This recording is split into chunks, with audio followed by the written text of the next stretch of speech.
ত্রিপুরা মধ্যশিক্ষা পর্ষদ প্রকাশিত উচ্চ মাধ্যমিকের রুটিনে অসন্তোষ ছড়িয়েছে ছাত্রছাত্রীদের মধ্যে।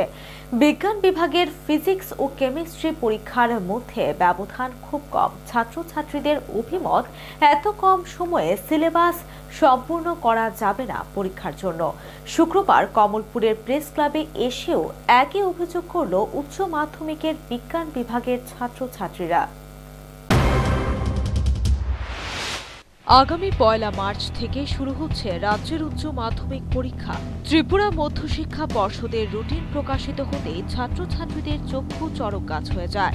বিশেষ করে বিজ্ঞান বিভাগের ছাত্রছাত্রীদের মধ্যে রুটিন নিয়ে অসন্তোষ দেখা দিয়েছে। শুক্রবার সকালে কমলপুর প্রেস ক্লাবে এসে ক্ষোভ প্রকাশ করেছে উচ্চ মাধ্যমিকের বিজ্ঞান বিভাগের ছাত্রছাত্রীরা। তাদের অভিযোগ, ফিজিক্স এবং কেমিস্ট্রি পরীক্ষার দিনগুলির ব্যবধান খুবই কম। সমস্যায় পড়বে তারা।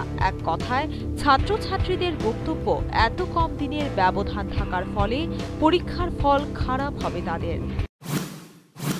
মাধ্যমিক পরীক্ষার এতে দেখা গেছে কেমিস্ট্রি এবং ফিজিক্স পরীক্ষার আগে একদিন গ্যাপ রয়েছে। এই গ্যাপগুলোর মধ্যে আমাদের পুরোটা সিলেবাস কমপ্লিট করে যাওয়া পরীক্ষা হলে সম্ভব হবে না। আমাদের পরীক্ষার রেজাল্ট পড়লে খারাপ হয়ে যাবে।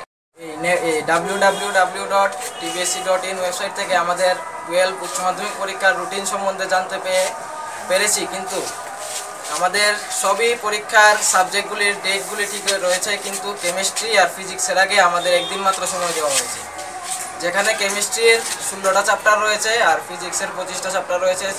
সেগুলি একদিনে কভার দেওয়া সম্ভবপর নয়।